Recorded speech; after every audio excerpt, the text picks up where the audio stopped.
One day, a little girl asked me if I believed in monsters. I smiled. I then grabbed the truth by its collar. I wrestled it to the ground, tucked it deep underneath my arm, and said, "Love, you know monsters aren't real."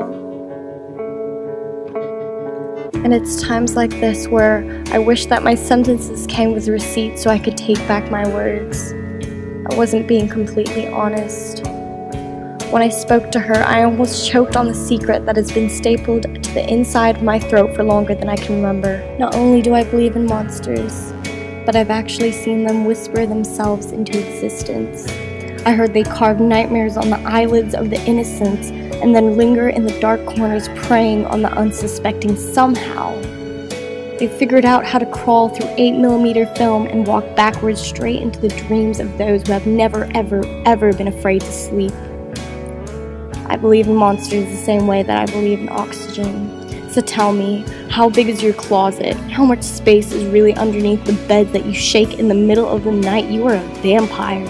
A werewolf in sheep's clothing. You swallow halos and then spit out nooses. How? How can I not believe in monsters when I see men like you walking with your knuckles scraping against the concrete? You stand perched on the screams of assaulted women and then squeeze yourself into costumes to fool the public into thinking that you are human. How?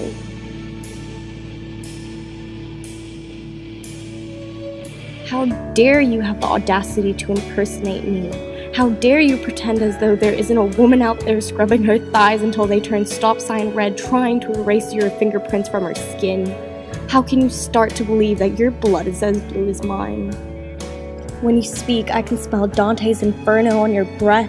I spent the last 5 years of my life wondering how you escaped from hell and wasted far too many nights thinking of painful ways I can send you back. I've carved galaxies on the inside of my throat just to make your whole world a little easier for me to swallow, but I can't stand the taste of your behavior. Honestly, every time you cross my path, I get the sudden urge to tie you to a chair, cover you in gasoline, and set your body on fire. Granted, I am no Van Helsing, but I've seen enough horror movies to know how to get rid of you.